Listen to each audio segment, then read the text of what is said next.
तो हेलो दोस्तों, नमस्कार। आप सभी का हमारे यूट्यूब चैनल पर स्वागत है। यदि आप लोग क्लास 12th बायोलॉजी स्टूडेंट हैं और 2024 में यानी कि 29 मई को एग्जाम देने वाले, तो एग्जाम से पहले आप लोग इस वीडियो को जरूर देख लीजिएगा, क्योंकि इस वीडियो में क्लास 12 बायोलॉजी के 28 सबसे ज़्यादा महत्वपूर्ण बहुविकल्पी प्रश्नों को डिस्कस करने वाले हैं, जो कि आपकी बोर्ड परीक्षा के लिए बहुत ही ज़्यादा महत्वपूर्ण होता है। इसीलिए आप वीडियो को बिल्कुल भी स्किप मत करिएगा और ये 28 के 28 प्रश्न आप लोग अभी के अभी तैयार कर लीजिएगा और एग्जाम से पहले आप लोग इसको देख लीजिएगा, ताकि आप लोग जब एग्जाम देने जाओ तो इसी में से प्रश्न यदि आपके बोर्ड परीक्षा में आए तो आप लोग कर लीजिएगा, क्योंकि 28 प्रश्न जो मैं आपको इस वीडियो में कराने वाला हूँ, आपकी बोर्ड परीक्षा के लिए सबसे ज़्यादा महत्वपूर्ण 28 बहुविकल्पी प्रश्न हैं। तो इसीलिए आप वीडियो को बिल्कुल भी स्किप मत करिएगा, हर एक प्रश्न को तैयार करते हुए चलिएगा और साथ ही में हर एक प्रश्न का उत्तर आप लोग कमेंट बॉक्स में जब कमेंट करते हुए रहोगे, तो फिर आपको सारे के सारे प्रश्न तैयार हो जाएंगे। तो इसीलिए आप वीडियो को जल्दी से लाइक करो, चैनल को भी सब्सक्राइब करो और साथ ही में आप लोग बोर्ड परीक्षा में जाने से पहले, उससे पहले आप लोग इस वीडियो को जो देख लीजिएगा और हर एक प्रश्न को तैयार कर लीजिएगा। इन्हीं में से प्रश्न आपकी बोर्ड परीक्षा में आने वाले हैं। तो जल्दी से आप लोग वीडियो को लाइक करो, फिर हम लोग वीडियो को स्टार्ट करते हैं और 28 के 28 मोस्ट इंपॉर्टेंट बहुविकल्पी प्रश्नों को करने वाले हैं, जो कि आपको बोर्ड परीक्षा में हर साल आते हैं। वायरल प्रश्न है, तो चलो देखना शुरू कर देते हैं। जल्दी से आप वीडियो को लाइक करो, फिर हम लोग अगले पेज पे बढ़ते हैं और बहुविकल्पी प्रश्न को देखते हैं। तो चलो देखने शुरू कर देते हैं। तो यहाँ पर जो हमारा पहला क्वेश्चन दिया गया है कि बीजांड का वह स्थान जहाँ बीजांड वृत्त जुड़ा रहता है कहलाता है। अब ये क्वेश्चन मैंने कमेटी में भी डाला था, तो आप लोगों ने, बहुत सारे लोगों ने बहुत ही गलत जवाब दिया इसका कि बीजांड का वह स्थान जहाँ पर बीजांड वृत्त जुड़ा रहता है, और आप लोगों ने कमेंट क्या किया था, नाभिक कहलाता है। बहुत ही गलत वो आंसर है आपका। आपका सही आंसर इसमें हो जाता है नाभिका। ये चीज आपको यहाँ पर याद रख लेना है। नाभिका यानी कि हाइलम, ये आपको यहाँ पर अच्छे तरीके से याद कर लेना है कि बीजांड का वह स्थान जहाँ पर बीजांड वृत्त जुड़ा रहता है वो आपका नाभिका कहलाता है। नाभिक नहीं या निभाग नहीं, नाभिका कहलाता है। ये चीज आपको यहाँ पर याद कर लेना है। तो ये आपका पहला वाला जो ऑप्शन था ये आपका सही ऑप्शन हो जाएगा। तो इसे आप लोग कमेंट करके बता दो कि बीजांड का वह स्थान जहाँ पर बीजांड वृत्त जुड़ा रहता है वो आपका नाभिका कहलाता है। तो इसे भी आप लोग याद कर लो अभी के अभी। फिर हम लोग अगले क्वेश्चन की ओर बढ़ते हैं और हर एक क्वेश्चन को आपको यहाँ पर याद करते हुए चलना है, ताकि आपको सारे के सारे प्रश्न आज के आज ही तैयार हो जाएं और जब आप लोग अपनी बोर्ड परीक्षा देने जाओ तो वहां आप लोग अच्छा इसको कर पाओ। इसमें हमारा अगला क्वेश्चन हो जाता है कि मनुष्य में संतान का लिंग निर्धारण होता है किसके द्वारा होता है? माँ के लिंग गुणसूत्र से होता है, या फिर पिता के लिंग गुणसूत्र से होता है, या फिर शुक्राणु के माप से, या फिर अंडाणु के माप से होता है। तो यहाँ पर आपको ये चीज भी याद कर लेनी है कि मनुष्य में संतान का लिंग निर्धारण पिता के लिंग गुणसूत्र से होता है। तो ये चीज आप लोग 2-3 बार मेरे साथ रिपीट करो कि मनुष्य में संतान का लिंग निर्धारण पिता के लिंग गुणसूत्र से होता है। 2-3 बार आप रिपीट करोगे ना, आपको ये अच्छे तरीके से याद हो जाएगा और ये आप लोग भूलोगे नहीं, और कमेंट कर दोगे तो और भी अच्छे तरीके से याद हो जाएगा। तो 2 क्वेश्चन मैंने अभी तक आपको बताए हैं, दोनों को आप लोग अभी के अभी रिवीजन करो, याद करो और साथ ही में कमेंट करो। फिर हम लोग अगले क्वेश्चन की ओर बढ़ते हैं। अगला क्वेश्चन आपका इसमें हो जाता है कि गुणसूत्रों का निर्माण होता है। तो हम लोग को बताना है कि गुणसूत्रों का निर्माण किससे होता है। पहला ऑप्शन आपका दिया गया यूक्रोमेटिन से, दूसरा आपका दिया गया हेट्रोक्रोमेटिन से, तीसरा आपका दिया गया दोनों या ए व बी दोनों से, तथा चौथा इसमें दिया गया इनमें से कोई नहीं। तो आपको यहाँ पर याद रखना कि जो गुणसूत्र का निर्माण होता है वो आपका यूक्रोमेटिन से भी होता है, हेट्रोक्रोमेटिन से भी होता है, यानी कि दोनों से होता है। तो इसीलिए आप लोग ऑप्शन नंबर सी यानी कि ए तथा बी दोनों पर लगा दोगे, और ये आपको यहाँ पर याद कर लेना कि गुणसूत्रों का निर्माण यूक्रोमेटिन से भी होता है और हेट्रोक्रोमेटिन से भी होता है। तो इसे भी आप लोग याद कर लीजिए। फिर हम लोग अगले क्वेश्चन की ओर बढ़ते हैं। अगला क्वेश्चन आपका इसमें हो जाता है कि प्राकृतिक चयन सिद्धांत किसने प्रतिपादित किया। ये भी आपका वेरी इंपॉर्टेंट क्वेश्चन, आपको पता होना चाहिए कि प्राकृतिक चयन सिद्धांत किसने प्रतिपादित किया था। तो आपको याद होना चाहिए डार्विन ने किया था। एक बार फिर से आप लोग ये रिपीट करेंगे कि प्राकृतिक चयन सिद्धांत किसने प्रतिपादित किया, तो आप बताओगे डार्विन ने किया। तो इसे भी आप लोग कमेंट बॉक्स में कमेंट कर दीजिए। फिर हम लोग अगले क्वेश्चन की ओर बढ़ते हैं।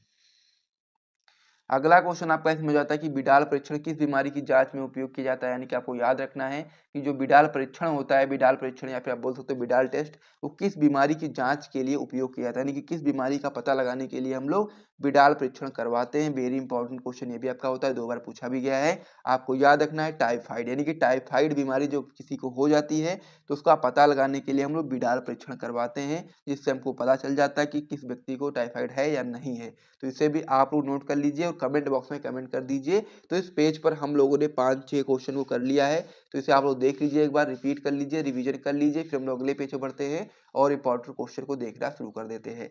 टोटल 28 प्रश्न मैं इस वीडियो के अंतर्गत आपको बताऊंगा, जो कि आपके बोर्ड परीक्षा के लिए बहुत ही महत्वपूर्ण है। तो इसीलिए आप लोग 28 के 28 प्रश्न को आज के आज ही तैयार कर लीजिएगा। अब इसमें हमारा अगला क्वेश्चन हो जाता है कि निम्न में से कूट फल है। तो हम लोग को बताना है कि निम्न में से कूट फल कौन सा है। कूट फल या फिर लिखा हो असत्य फल, बात एक ही है, ये आपको यहाँ पर याद रखना है। कूट फल लिखा हो या फिर असत्य फल लिखा हो। तो हम लोग को बताना है कि इनमें से कौन सा कूट फल है यानी कि असत्य फल है। वेरी इंपॉर्टेंट क्वेश्चन है, 22-23 में 2 बार पूछा भी गया है। तो सेब आपको यहाँ पर याद रखना है कि सेब आपका एक आभासी फल है, आप बोल सकते हो असत्य फल है या फिर आप बोल सकते हो कूट फल है। तो ये तीनों आपको यहाँ पर याद रखना है कि सेब जो आपका होता है आपका कूट फल होता है। तो इसे भी आप लोग याद कर लीजिए और कमेंट बॉक्स में कमेंट करके बता दीजिए कि जो सेब होता है वह आपका एक कूट फल होता है। फिर इसे हम लोग याद कर लोगे आप लोग जल्दी से, फिर हम लोग अगले पेज मतलब अगले क्वेश्चन की ओर बढ़ते हैं। अगला क्वेश्चन आपका इसमें होता है कि भारतीय भूण विज्ञान का पिता कहते हैं। ये भी आपको याद रख लेना है, 2-3 बार आप लोग इसे रिवीजन कर लीजिएगा कि भारतीय भूण विज्ञान का पिता किसे कहा जाता है। तो आप लोग याद रखोगे कि प्रोफेसर पंचानन माहेश्वरी को हम लोग भारतीय भूण विज्ञान का पिता बोलते हैं। और ये आपका बहुत ही महत्वपूर्ण प्रश्न है, आपकी बोर्ड परीक्षा में कई बार आया हुआ है। तो इसे आपको याद कर लेना है कि भारतीय भूण विज्ञान का पिता किसे कहा जाता है। तो इसे आप लोग जल्दी से कमेंट करके बताइएगा और साथ ही में अभी तक कितने क्वेश्चन का आंसर आपको पहले से पता था वो भी आप लोग कमेंट कर दीजिएगा। और साथ ही में जब 28 प्रश्न पूरे कंप्लीट हो जाएंगे तब भी आप लोग अपना बताइएगा कि आपका स्कोर कितना रहा, इसमें कितने प्रश्न आप लोगों ने सही किए। तो इसे आप लोग याद कर लीजिए, भारतीय भूण विज्ञान का पिता प्रोफेसर पंचानन माहेश्वरी को कहा जाता है। फिर हम लोग अगले क्वेश्चन की ओर बढ़ते हैं। अगला क्वेश्चन आपका इसमें दिया गया कि एमटीपी का पूरा नाम क्या है। ये भी आपका इंपॉर्टेंट क्वेश्चन है कि एमटीपी का पूरा नाम क्या है। तो आप बताओगे मेडिकल टर्मिनेशन ऑफ प्रेगनेंसी। और ये चीज आप कमेंट बॉक्स में कमेंट करोगे। सबसे पहले आप लिखोगे एमटीपी, फिर बराबर लगा के लिख दोगे मेडिकल टर्मिनेशन ऑफ प्रेगनेंसी को हम लोग क्या बोलते हैं, एमटीपी का पूरा नाम होता है मेडिकल टर्मिनेशन ऑफ प्रेगनेंसी। तो इसे भी आप लोग याद कर लीजिए। फिर हम लोग अगले क्वेश्चन की ओर बढ़ते हैं। अगला क्वेश्चन आपका इसमें दिया गया, किसने पुष्टि की है कि डीएनए एक आनुवांशिक पदार्थ है। तो आपको बताना है कि किसने पुष्टि की कि डीएनए आपका एक आनुवांशिक पदार्थ है। इसका सही आंसर हो जाएगा आपका अल्फ्रेड हर्शे व मार्था चेज। इसे भी आप लोग कमेंट कर दीजिए और हर एक क्वेश्चन का आंसर आपको कमेंट कर देना है, क्योंकि लिखने का तो समय आपके पास उतना है नहीं। अगर आप लोग लिखना चाहो तो लिख सकते हो, और वरना आप लोग 1-2 बार जितने भी प्रश्न मैं आपको बता रहा हूँ सभी को आपको 3-4 बार कम से कम अपने मन में पढ़ना है और 1-2 बार कमेंट कर देना है, ताकि आपको ये याद होता रहे उसी टाइम पर। आपको बिल्कुल भी समय भी वेस्ट नहीं होगा आपका, और क्वेश्चन भी आपका याद होता रहेगा और आपका थोड़ा सा मन भी लगा रहेगा। और आप लोग डायरेक्टली केवल देखते रहोगे तो देखने से याद नहीं होगा, आप लोगों को अपने मन में उसको 2-3 बार रिवाइज करना पड़ेगा और साथ ही में कमेंट में लिखना पड़ेगा, तभी आपको ये क्वेश्चन याद होते रहेंगे। ठीक है, और अगर आप लोग केवल देखते हो तो हो सकता है कि आगे चल के आप लोग भूल जाओ। तो इसीलिए आप लोग 2-3 बार मन में रिवाइज करते रहिएगा और साथ में कमेंट करते रहिएगा। अगला क्वेश्चन इसमें आपका दिया है, कौन सा एंजाइम डीएनए को विशिष्ट स्थान पर काटता है। तो आप लोग बता सकते हैं एंडोन्यूक्लियस। एंडोन्यूक्लियस जो आपका होता है वह आपका एंजाइम ऐसा एंजाइम होता है जो कि आपका डीएनए को विशिष्ट स्थानों पर काट देता है। तो ये भी आपका वेरी इंपॉर्टेंट क्वेश्चन था, इसे भी आप लोग याद कर लीजिए। फिर हम लोग अगले पेज पर बढ़ते हैं और भी इंपॉर्टेंट प्रश्नों को देखते हैं। और यदि आप लोगों ने अभी तक वीडियो को लाइक नहीं किया तो जल्दी से लाइक कर दो। फिर हम लोग अगले क्वेश्चन की ओर बढ़ते हैं। तो इतना आप लोग समझ गए होंगे। तो चलिए अब हम लोग अगले पेज पे बढ़ते हैं। इन सारे प्रश्नों को एक बार फिर से रिवीजन कर लीजिए, एक बार देख लीजिए आप लोग, ताकि आप लोग को ये एक बार रिवाइज हो जाए। फिर हम लोग अगले पेज पर बढ़ते हैं। अब इसमें जो हमारा अगला प्रश्न होने वाला है उसको आइए देख लेते हैं। अगला क्वेश्चन आपका इसमें दिया गया है, दोहरा निषेचन होता है। हमको बताना है ये दोहरा निषेचन किस में होता है। वेरी इंपॉर्टेंट क्वेश्चन 2008 में, 14 में, 16 में, 22 में, यानी कई बार पूछा गया है। आपको पता होना चाहिए कि दोहरा निषेचन आखिर किस में होता है। तो आप याद रखोगे कि जो दोहरा निषेचन होता है वो आपका आवर्तबीजी पादपों में होता है। और ये आपको अच्छे तरीके से याद कर लेना है। और साथ ही में ये जो आपका कह सकते हैं कि थ्योरी वाला जो पार्ट होता है, दोहरा निषेचन किसे कहते हैं, उसे भी आपको याद कर लेना है, क्योंकि वो भी है दोहरा निषेचन जो टॉपिक होता है आपका बोर्ड परीक्षा में 1, 2, 3 नंबर में आता ही आता है। तो उसे भी आपको याद कर लेना है। दोहरा निषेचन आपके बोर्ड परीक्षा के लिए बहुत ही इंपॉर्टेंट होता है। तो दोहरा निषेचन आपका आवर्तबीजी पादपों में होता है, इसे आप लोग रट लेंगे। फिर हम लोग अगले क्वेश्चन की ओर बढ़ेंगे। अगला क्वेश्चन आपका इसमें दिया गया, क्रोमोसोमीय गुणसूत्रीय विकार का उदाहरण, यानी कि क्रोमोसोमीय आप बोल सकते हो या फिर गुणसूत्रीय विकार का उदाहरण हम लोग को बताना है। ये भी आपका 2 बार बोर्ड परीक्षा में क्वेश्चन आया हुआ है। आपको पता होना चाहिए क्रोमोसोमीय या फिर आप बोल सकते हो गुणसूत्रीय विकार का उदाहरण कौन सा है। तो आप बताओगे टर्नर सिंड्रोम। इसे भी आप लोग कमेंट करते रहोगे। अब ये सारे टिक मैंने इसलिए पहले से लगा रखे हैं ताकि आप लोगों को बिल्कुल भी परेशानी ना हो, और आप लोग केवल उसी चीज को पढ़ो जो चीज आपके लिए इंपॉर्टेंट है और जो चीज आप लोगों के लिए ईजी पड़े। ठीक है, अब इसे मान लीजिए आप लोग चारों ऑप्शन को देखोगे तो कंफ्यूज हो सकते हो, लेकिन मैंने इस पे पहले से सही ऑप्शन लगा दिया था कि आप लोग याद करो क्रोमोसोमी विकार का उदाहरण है टर्नर सिंड्रोम। टर्नर सिंड्रोम इसी प्रकार से आप लोग याद करोगे, याद होता रहेगा। अगला क्वेश्चन आपका इसमें दिया गया कि डीएनए और आरएनए में समानता है। ये आप लोग बताओ कि डीएनए और आरएनए में कौन सी समानता पाई जाती है। पहला ऑप्शन इसमें आपका दिया गया था कि दोनों में एक शर्करा पाई जाती है। दूसरा आपका दिया गया है दोनों एक समान पिरिमिडीन से युक्त होते हैं। तीसरा आपका दिया गया है दोनों न्यूक्लियोटाइड्स की पॉलीमर श्रृंखलाएं हैं। तो ये आपका समानता होती है डीएनए और आरएनए में, क्योंकि दोनों जो आपके होते हैं वो आपके न्यूक्लियोटाइड्स की बोल सकते हो आप लोग पॉलीमर श्रृंखलाएं होती हैं। तो इस प्रकार से वाला जो क्वेश्चन था ये भी कंप्लीट हो गया, इसे भी आप लोग कमेंट कर दीजिए। फिर हम लोग अगले क्वेश्चन की ओर बढ़ते हैं। अगला क्वेश्चन आपका इसमें दिया गया है कि उत्परिवर्तनवाद दिया था, हम लोग को बताना है उत्परिवर्तनवाद किसने दिया था। वेरी इंपॉर्टेंट क्वेश्चन है, 3 बार बोर्ड परीक्षा में आया हुआ, आपको पता होना चाहिए कि उत्परिवर्तनवाद आखिर किसने दिया था। तो आप लोग याद रखोगे ह्यूगो डी व्रीज ने। ये चीज भी आप लोग कमेंट कर दीजिए कि उत्परिवर्तनवाद ह्यूगो डी व्रीज ने दिया था। इसे आप लोग याद कर लीजिए, वेरी इंपॉर्टेंट क्वेश्चन ये भी आपका होता है। फिर हम लोग अगले क्वेश्चन की ओर बढ़ते हैं।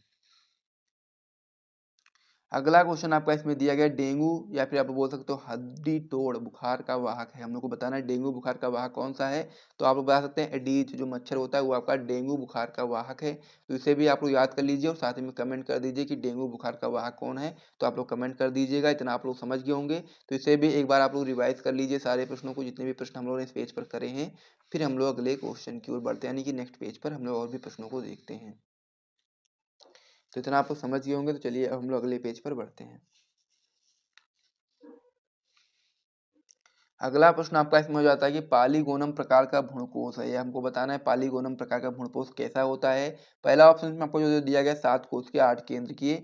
तो आपको यहाँ पर याद रखना है कि जो पॉलीगोनम प्रकार का भ्रूणकोश होता है वो आपका 7 कोश के और 8 केंद्र के होता है। और ये चीज़ मैं आपको कई बार बता भी चुका हूँ कि पॉलीगोनम प्रकार का भ्रूणकोश जो आपका होता है वो 8 कोश के और कह सकते हैं 7 कोश के और 8 केंद्र के क्यों होता है और कैसे होता है। मैंने आपको समझाया भी था कि इस प्रकार से आपका होता है, क्योंकि 3 कोशिकाएं ऊपर होती हैं और 3 कोशिका नीचे होती हैं, 1 कोशिका बीच में होती है, इसमें 2 केंद्रक होते हैं। ऊपर वाली कोशिकाओं में 1-1 केंद्रक होते हैं, नीचे वाली कोशिकाओं में 1-1 केंद्रक होते हैं। यानी कि 3 कोशिका ऊपर, 3 कोशिका नीचे, 1 कोशिका बीच में, कितनी कोशिका हो गई? 7 कोशिका हो गई। और केंद्र की बात करेंगे तो 3 केंद्रक ऊपर, 3 केंद्रक नीचे, 2 केंद्रक बीच में, तो कितने हो गए? 3 3 6 2 8 केंद्रक हो गए। तो यही चीज मैं आपको पहले भी बता चुका हूँ कि जो पॉलीगोनम प्रकार का भ्रूणकोश होता है आपका 7 कोशिकीय होता है और 8 केंद्रकीय होता है। तो इसे जैसा मैंने आपको चित्र में बना करके दिखाया उसी प्रकार से आपको याद रखना, ताकि आप लोग आगे चल के कंफ्यूज ना हो। तो इसे भी आप लोग कमेंट कर दीजिए कि पॉलीगोनम प्रकार का भ्रूणकोश जो आपका होता है वो 7 कोशिकीय और 8 केंद्रकीय होता है। तो इसे भी रट लीजिए। फिर हम लोग अगले क्वेश्चन की ओर बढ़ते हैं। अगला क्वेश्चन आपका इसमें दिया गया कि एंड्रोजन स्रावित होता है। हम लोग को बताना है एंड्रोजन कहाँ से स्रावित होता है। तो आप लोग सही आंसर बताएंगे लीडिंग कोशिकाओं द्वारा। कहाँ से स्रावित होता है? तो आप लोग बताओगे एंड्रोजन आपका लीडिंग कोशिकाओं द्वारा स्रावित होता है। तो इसे भी आप लोग याद कर लीजिए, रट लीजिए। फिर हम लोग अगले क्वेश्चन की ओर बढ़ते हैं। इसे भी आप लोग कमेंट कर दीजिएगा, ठीक है। अगला क्वेश्चन आपका इसमें दिया गया कि क्या पुरुष से संबंधित है। तो पहला ऑप्शन इसमें दिया गया था गोलिया, दूसरा आपका दिया गया था ट्यूबेक्टोमी, तीसरा आपका दिया गया था वासेक्टोमी। तो आपको यहाँ पर याद रखना है कि जो पुरुष से संबंधित है वो आपका है वासेक्टोमी, जिसे हम लोग पुरुष नसबंदी भी बोलते हैं हिंदी में। तो आपको यहाँ पर याद रखना है कि जो पुरुष से संबंधित है वो आपका है वासेक्टोमी। तो इसे भी आप लोग याद कर लीजिए, कमेंट में कमेंट कर दीजिए। फिर हम लोग अगले क्वेश्चन की ओर बढ़ेंगे। अगला क्वेश्चन आपका इसमें दिया गया कि अनुवांशिकी का जनक किसे कहा जाता है। ये भी आपका वेरी इंपॉर्टेंट क्वेश्चन, आपको पता होना चाहिए कि अनुवांशिकी का जनक किसे कहा जाता है। तो आप लोग याद रखेंगे, बहुत लोगों को पता भी है पहले से होगा कि अनुवांशिकी का जनक किसे कहा जाता है। तो आप लोग कमेंट कर दीजिएगा। सही आंसर होता है कि ग्रेगर जॉन मेंडल को। तो आप लोग इसे भी याद रखेंगे कि अनुवांशिकी का जनक ग्रेगर जॉन मेंडल को कहा जाता है। वेरी इंपॉर्टेंट ये भी क्वेश्चन होता है। तो इसे भी आप लोग रट लीजिए, कमेंट में कमेंट कर दीजिए। फिर हम लोग अगले क्वेश्चन की ओर बढ़ते हैं।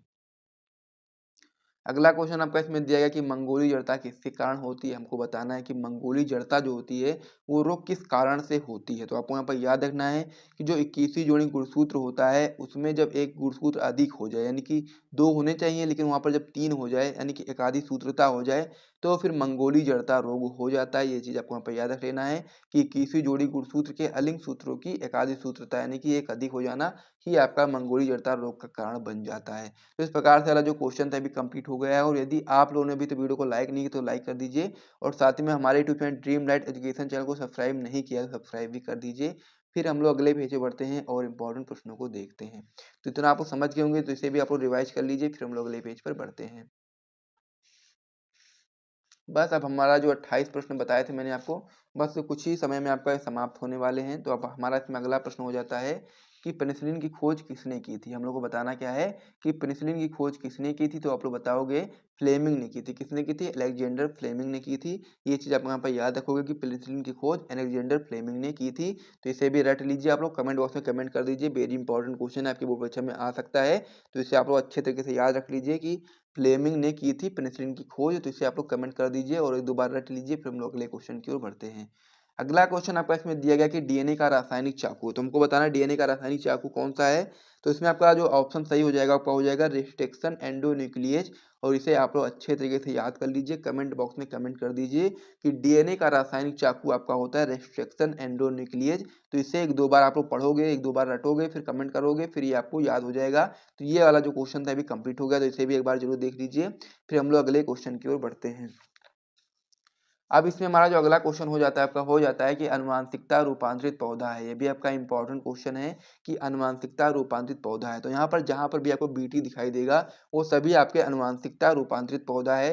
तो जो बीटी मक्का है ये भी आपका अनुवांशिकता रूपांतरित पौधा है, बीटी काटन भी आपका अनुवांशिकता रूपांतरित पौधा है, बीटी राइस भी आपका अनुवांशिकता रूपांतरित पौधा है। इससे आप बता सकते हो कि ये सभी आपके अनुवांशिकता रूपांतरित पौधा है। 2023 में बोर्ड परीक्षा में क्वेश्चन आया हुआ था, वेरी इंपॉर्टेंट, आपको पता होना चाहिए कि अनुवांशिकता रूपांतरित पौधा कौन है। तो जितने में भी बीटी लिखा है सभी आपके बोल सकते हो आप लोग कि अनुवांशिकता रूपांतरित पौधा है। तो ये जो क्वेश्चन था ये भी आपका कंप्लीट हो गया है, तो इसे भी आप लोग याद कर लीजिए, रट लीजिए और कमेंट कर दीजिए। फिर हम लोग अगले क्वेश्चन की ओर बढ़ते हैं। अगला क्वेश्चन आपका इसमें दिया गया कि पारिस्थितिक तंत्र से संबंधित भारतीय वैज्ञानिक का हम लोग को नाम बताना है कि पारिस्थितिक तंत्र से संबंधित जो आपके भारतीय वैज्ञानिक कौन है हमको बताना है। वेरी इंपॉर्टेंट क्वेश्चन है, 18-22 में दो बार पूछा गया है। आपको पता होना चाहिए कि पारिस्थितिक तंत्र से संबंधित भारतीय वैज्ञानिक कौन है। तो आप लोग याद रखोगे रामदेव मिश्रा, और कमेंट भी कर दोगे कि रामदेव मिश्रा जी भारतीय कह सकते हो पारिस्थितिक तंत्र से संबंधित भारतीय वैज्ञानिक है। तो इसे भी आप लोग एक बार दो बार रट लो और कमेंट बॉक्स में कमेंट कर दो। फिर हम लोग अगले क्वेश्चन की ओर बढ़ते हैं और अगले प्रश्नों को भी देख लेते हैं। तो इतना आप लोग समझ गए होंगे, तो इसे भी आप लोग रट लीजिए। फिर हम लोग अगले क्वेश्चन की ओर बढ़ते हैं। अब हमारा इसमें अगला क्वेश्चन होने वाला है कि जेनेटिक इंजीनियरिंग का उपयोग होता है, हम लोग को बताना है जेनेटिक इंजीनियरिंग का उपयोग किसमें होता है। तो पहला ऑप्शन में आपका दिया गया है कि चिकित्सा में, दूसरा आपका दिया गया कृषि में, तीसरा आपका दिया गया पारजीवी जीव में, या फिर चौथा दिया गया कि इन सभी में। तो जेनेटिक इंजीनियरिंग का उपयोग होता है चिकित्सा में भी, कृषि में भी, पारजीवी जीव में भी। तो आप बता सकते हो कि इन सभी में जेनेटिक इंजीनियरिंग का उपयोग होता है। एनसीईआरटी क्वेश्चन 2023 में आया हुआ भी है, तो इंपॉर्टेंट है, आप लोग याद कर लीजिएगा। अगला क्वेश्चन आपका इसमें दिया गया कि पारिस्थितिक तंत्र से संबंधित भारतीय वैज्ञानिक है। तो ये भी आपका मैं पहले ही बता चुका हूँ, आर मिश्रा यानी कि रामदेव मिश्रा। ठीक है, यह आपको वहाँ पर याद रख लेना है कि पारिस्थितिक तंत्र से संबंधित भारतीय वैज्ञानिक आपके रामदेव मिश्रा हैं। तो इसे भी रट लीजिए। फिर हम लोग अगले क्वेश्चन की ओर बढ़ते हैं। तो इसे भी आप लोग कमेंट बॉक्स में कमेंट कर दीजिएगा। फिर हम लोग अगले क्वेश्चन की ओर बढ़ जाते हैं। अब हम लोग तो अब हमारा इसमें अगला क्वेश्चन हो जाता है कि टाइफाइड के रोगजनक का नाम है। तो ये आप लोग याद कर लीजिए कि टाइफाइड के रोगजनक का नाम होता है साल्मोनेला टाइफी। तो इसे आप लोग कमेंट बॉक्स में कमेंट कर दीजिए। इंपॉर्टेंट ये भी आपका होता है कि टाइफाइड के रोगजनक का नाम होता है साल्मोनेला टाइफी। इसे रट लीजिए, याद कर लीजिए, कमेंट बॉक्स में कमेंट कर दीजिए। फिर हम लोग अगले क्वेश्चन की ओर बढ़ते हैं। अब हमारा इसमें लास्ट क्वेश्चन हो जाता है कौन सा एंजाइम डीएनए खंडों को जोड़ने का कार्य करता है। तो आपको बताना है कौन सा एंजाइम आपका डीएनए खंडों को जोड़ने का कार्य करता है। इससे पहले हम लोगों ने पढ़ा था कि डीएनए को विशिष्ट स्थान पर काटने वाला एंजाइम का नाम हम लोगों ने समझा था। लेकिन अब हम लोग को इसमें समझना है कौन सा एंजाइम डीएनए खंडों को जोड़ने का काम करता है। तो आप लोग बताओगे लाइगेज, ये आपका सही आंसर हो जाएगा। तो इसे भी आप लोग याद कर लीजिए 2-3 बार, और साथ में कमेंट बॉक्स में कमेंट कर दीजिए। फिर ये वाला जो क्वेश्चन था ये कंप्लीट हो जाएगा। और यहाँ तक हम लोगों ने 28 मोस्ट इंपॉर्टेंट बहुविकल्पी प्रश्नों को कंप्लीट कर लिया है। और ये सारे प्रश्न आप लोग तैयार कर लीजिए, और साथ ही में आप लोग कमेंट करके बताइए कि कितने प्रश्नों का आंसर आपका सही हुआ। और साथ ही में सभी प्रश्नों का आंसर तो आपको बताना ही था, साथ में ये भी आपको ईमानदारी से बताना था कि कितने क्वेश्चन का आंसर आपको पहले से पता था। तो ये सारी चीज़ आप लोग समझ गए होंगे। तो आप लोग वीडियो को लाइक कर दो, चैनल को भी सब्सक्राइब कर दो। फिर हम लोग मिलते हैं नेक्स्ट वीडियो में, तब तक के लिए जय हिंद।